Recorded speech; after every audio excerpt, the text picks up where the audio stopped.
where does that leave us as parents? He's a kid that we know is really bright and has loved school and loved the teachers, and now he's saying he doesn't want to go to school.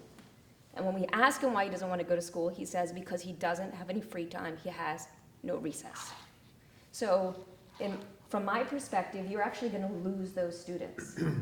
You're going to lose your top learners. You're going to lose the kids who actually like school and like being there. And like a lot of 10-year-olds, once he makes up his mind about something, it's really hard to change his mind. And we're getting to that point now that we're into October where we've had a lot of listening and a lot of telling us why it has to be that way, but not really any action addressing our concerns as parents. And that's a really frustrating place to be on October 22nd. And so just the comment about the challenges, yeah, we hear you, but there needs to be some action. Thanks. Amy and parents, thank you very much for coming. I don't know what intention, although in my role as chair, as new as it is, right at the moment, this evening, I don't see the school committee in a decider factor to say, henceforth this evening there will or will not be recess. I appreciate your sincerity about it, and clearly at the moment it may appear to be many, many parents who feel that recess is such a key thing in a child's life at the middle level. And the school administration, which is brand new into it, 7 or 8 weeks, is taking a position of we're going to launch the year as such. My only invitation would be that Mr. Daniels and his assistant and the superintendent re-meet to try to clarify as best they can as we launch this year. I would hate to have, and I don't like the fact of loggerheads, but on this issue, it's a challenging one. It came somewhat brand new. I suppose you could poll to find out how many middle schools throughout the country have recess, what grade is it beginning. But I really don't want to get into, I don't think it's the role of the school committee this evening to make a policy to decide that we will or we will not have recess. That's really the role of the assigned leader of that school with his input from his school council and the superintendent. So one, I appreciate you coming, and I'm not saying good night, goodbye, but at some point I would urge our middle school principal and his team to reconvene, to revisit the experience for you. So thank you. To our last meeting. We're here because we did not get a response to our last meeting. Hopefully my comments just now, hopefully my comments may urge that to be corrected.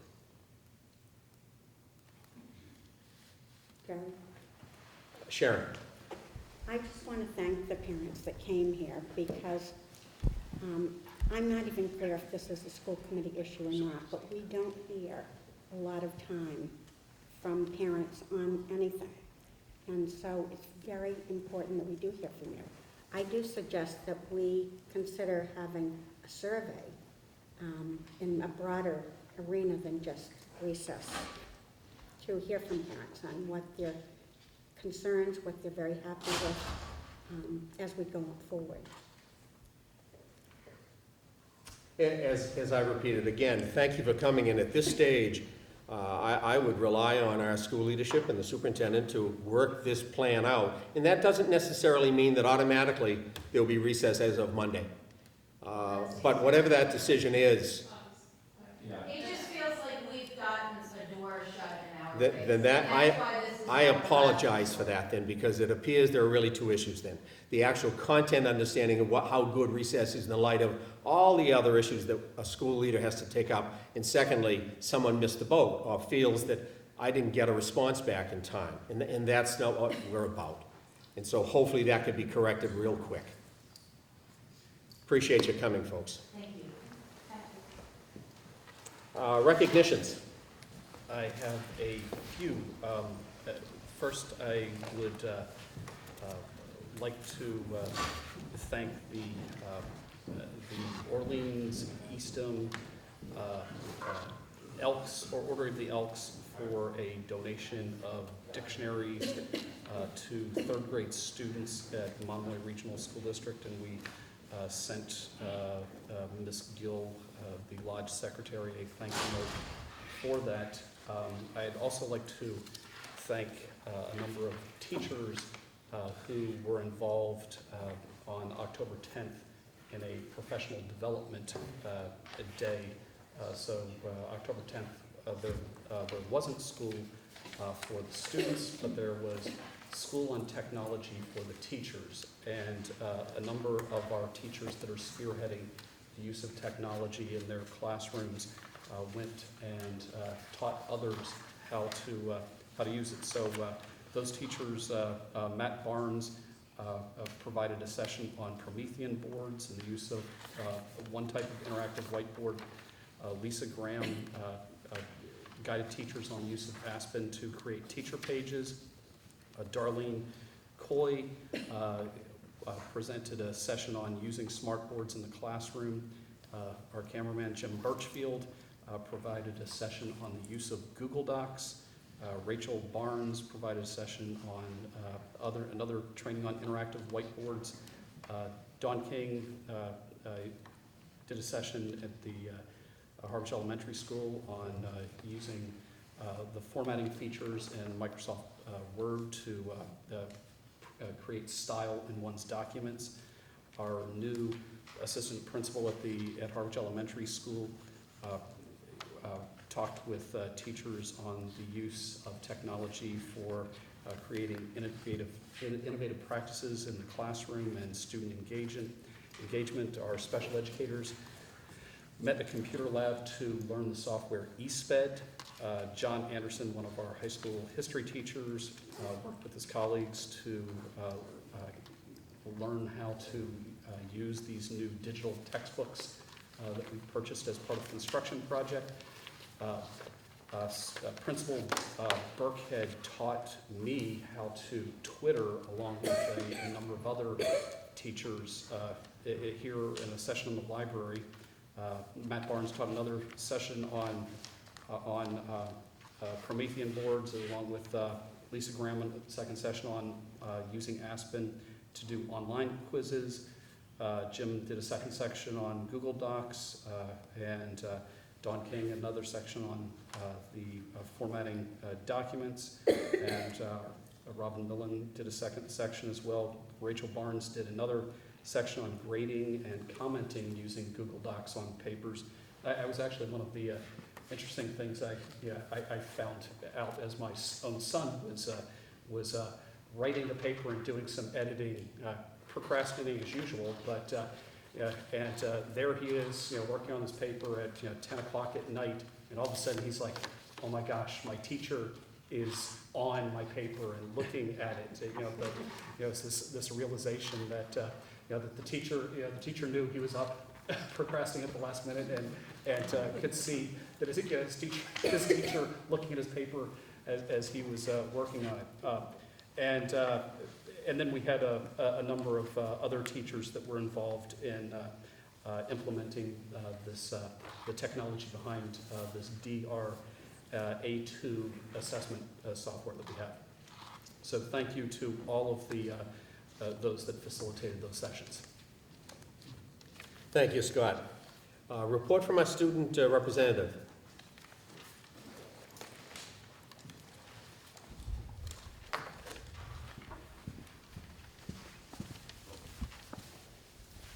Good evening.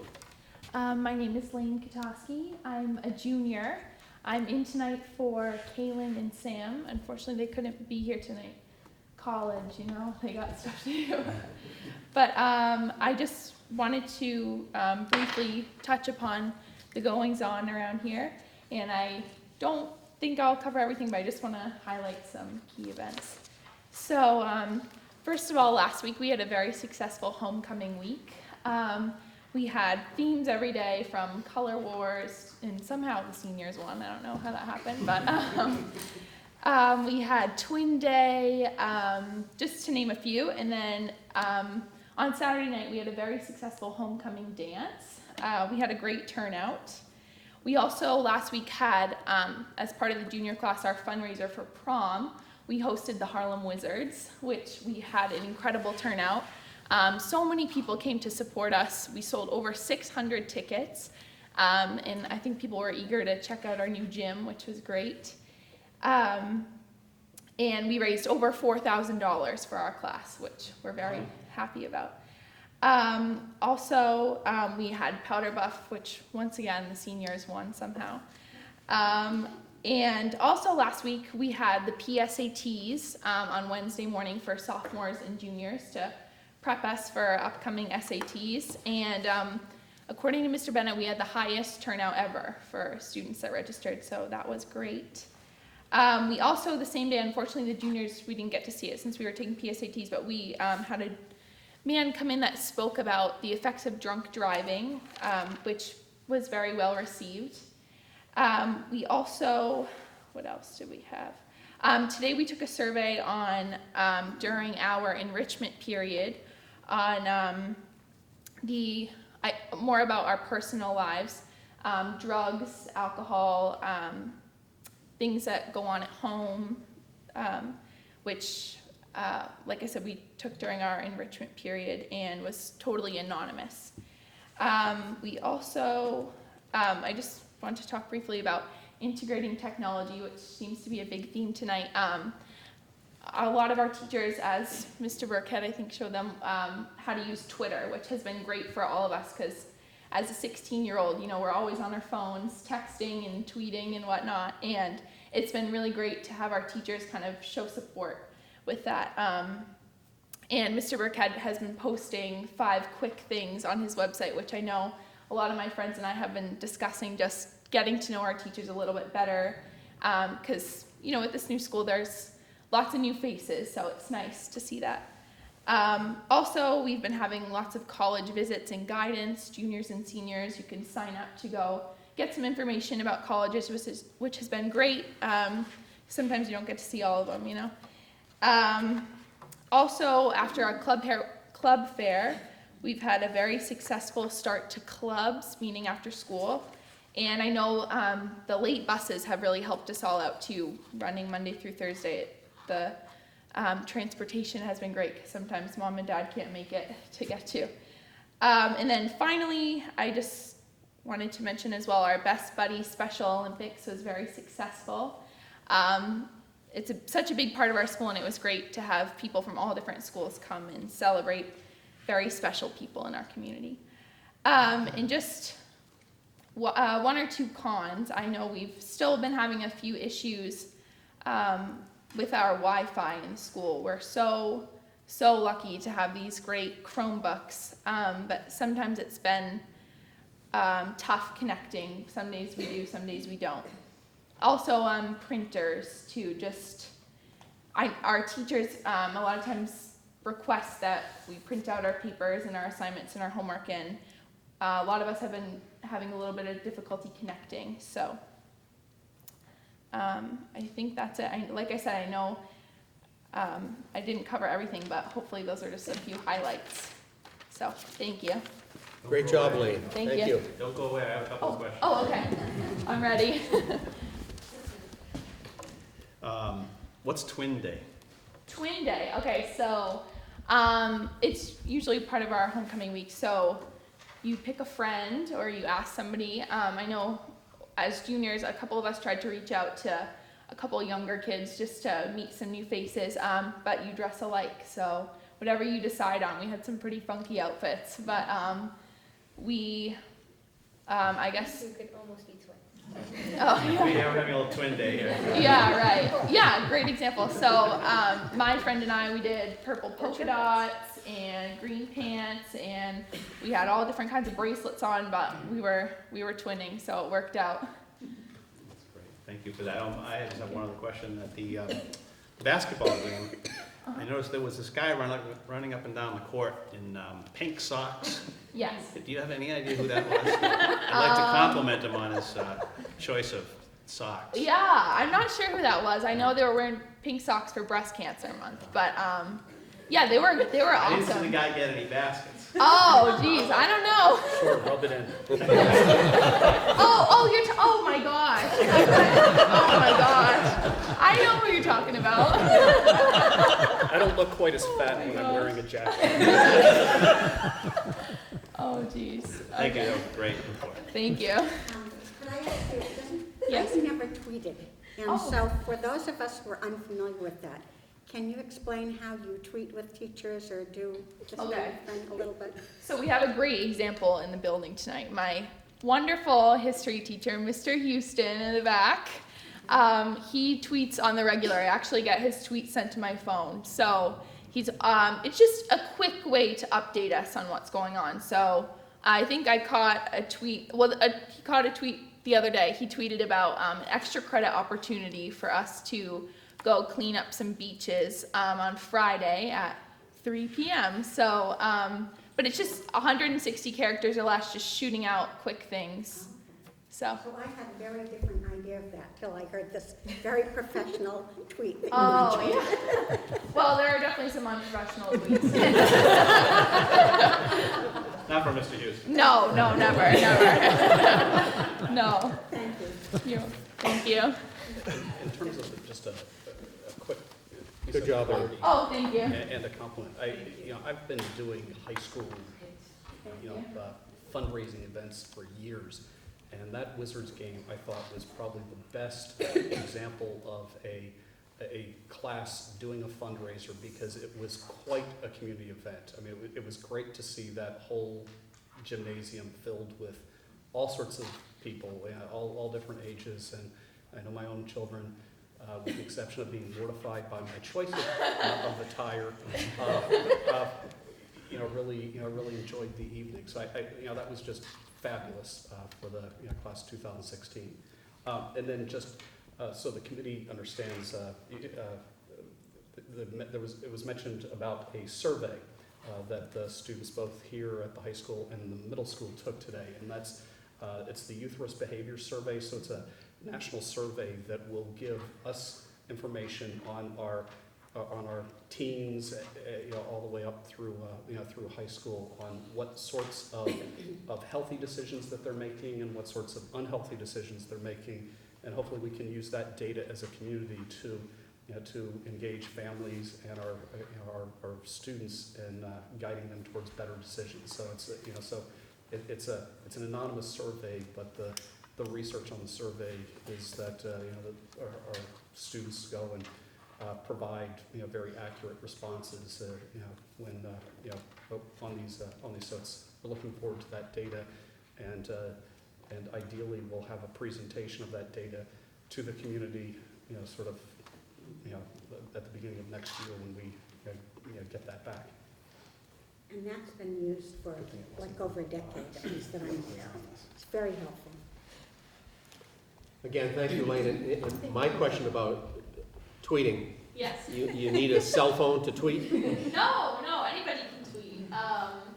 Do they have any connection with Conway Twitty? That's the only Twitty I know. So it's a generational thing, you don't know. He was a very popular country singer.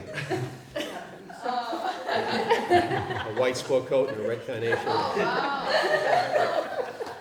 Thank you, Lane. Thank you. Go home now and do your homework. Right. Due diligence. Good night. Good night, Dad. We come to reports and discussions. So for some humor to school safety and security, that's a leap. Chatham and Howard Police officers, the podium and our ears are yours. And I can just, while they're coming up, I can just give it a little sort of context. I sent out an email to parents last night inviting them to a public safety forum that we're going to have next Tuesday evening here in the auditorium, just to have members of the Harwich and Chatham Police Departments and school administration just talk about school safety and how we're keeping our students safe. But we also want to share with parents just an overview of some of the things that are changing when it comes to safety. In the email that I sent to parents, I talked about how schools changed in response to the 1999 Columbine incident. And we all started to do lockdown drills. And as more and more tragedies happened in the years since Columbine, law enforcement has looked at those events and come up with some different protocols to put in place in schools. And the ALICE protocol is one that they will be training us in our buildings. I believe the high school has already had their training. Middle school, I think, is tomorrow.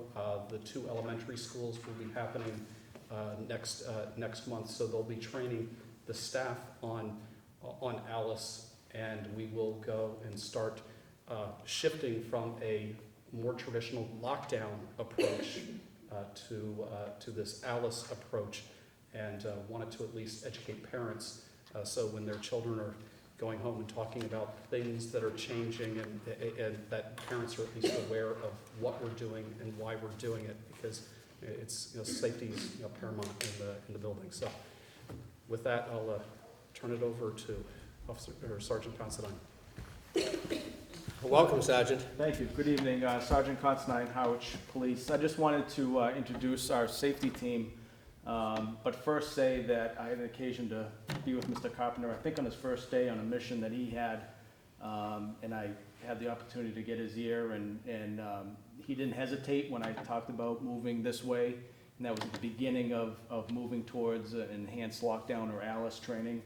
And we've worked hard since that time with the school administrators and Mr. Carpenter, along with our team here to get to where we are today with actually doing the trainings and everything that goes along with it. So it's been a lot of hard work on everybody's end, and I just wanted to thank everybody for that, and I appreciate the time tonight to give you a brief overview of where we stand.